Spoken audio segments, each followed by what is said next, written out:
Fixator in a cat from fracture laxation of tibial tarsal joint. So I'll be showing you how to bandage it. So apply the triple antibiotic ointment over the pain skin interface, over the incision, on each sides.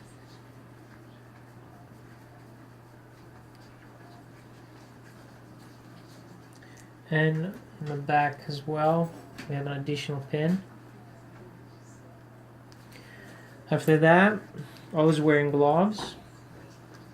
I'm going to use sterile gauze. I'm going to apply them between the bar and the skin. You can use a hemostat or you can use your fingers. It has to be a nice, tight packing. The reason we do that is to control the swelling post-op. This is one side of the bar. So you take a couple of them, fold them, and place them in between.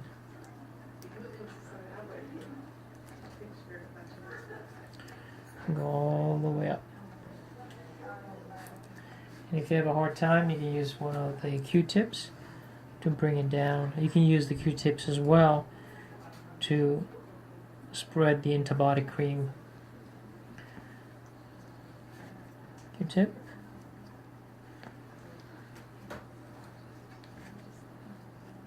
And it's important to maintain sterility. So this is a sterile drape, sterile gloves, sterile gauze.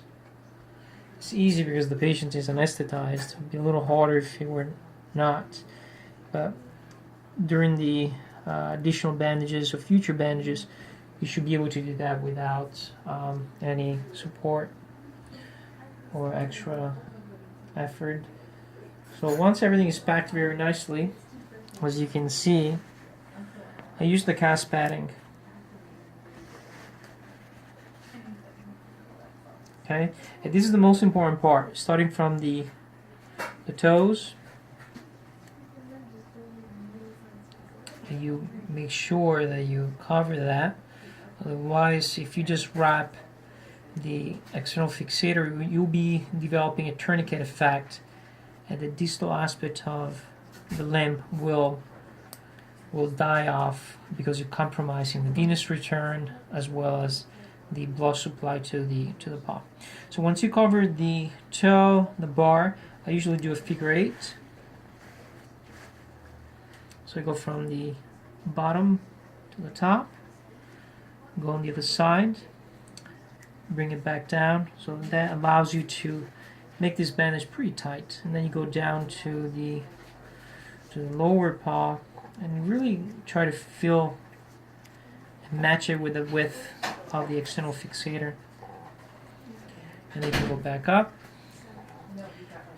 So figure 8, and then go back down. Make sure it's very flat. Go back up. Go back down, and now the width is pretty much homogeneously noted. So a little bit more up here. And don't be shy using cast padding. It minimizes chances of complication. The other important thing that we do in this case is in the back you have the calcaneus from here as a pressure point. And a lot of these patients will develop pressure sores. So I'm going to show you how to use a donut. So you fold the cast padding over your palm and then you invert it on itself. And you can read a donut. And then what you do with that, you put it right behind the hock area. So it prevents the cling or the stretch gauze to put too much pressure over that point and then creating a pressure sore. So you can see there's an opening in this area where the stretch gauze is not applying any type of forces over that. Now this is very important to really put it tight. This is an external fixator, so it's not going anywhere. And then now you created pre-homogeneous bandage in thickness. You can just go back and forth. Make sure it's not going to slide. So what I do is I go all the way up, and I use the bars as an anchor point, so it's not going to slide. And for that matter, you don't need the stirrups, so the tape that you use to prevent the sliding motion of that bandage. So the other thing that I check is how soft the bandage is. It has to be pretty soft, so you can squeeze it and you have that nice feel. And then after that, so we can finish the stretch gauze. You can do the same thing. You can do figure 8, back down, and then go back up. After these, we're going to use the wrap. A lot of people like to stretch it. Use the elastic property that he has, and then go roll it itself and just lay right on it.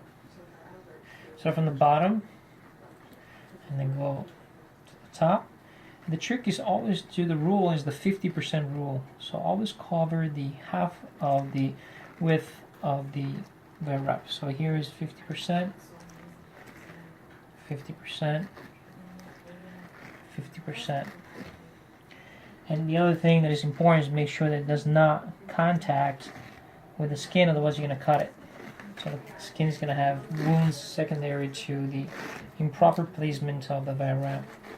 And the important thing is go all the way down. A lot of people leave the toes exposed like I have, so I'm making sure that you can watch them, they don't turn blue, because that means you compromise circulation, and then you got to take that off. So I like to leave it exposed.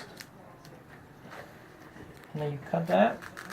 Now, the important thing, this bandage is not going anywhere because it's anchored to the external fixator. So that is the way you do a bandage for an external fixator.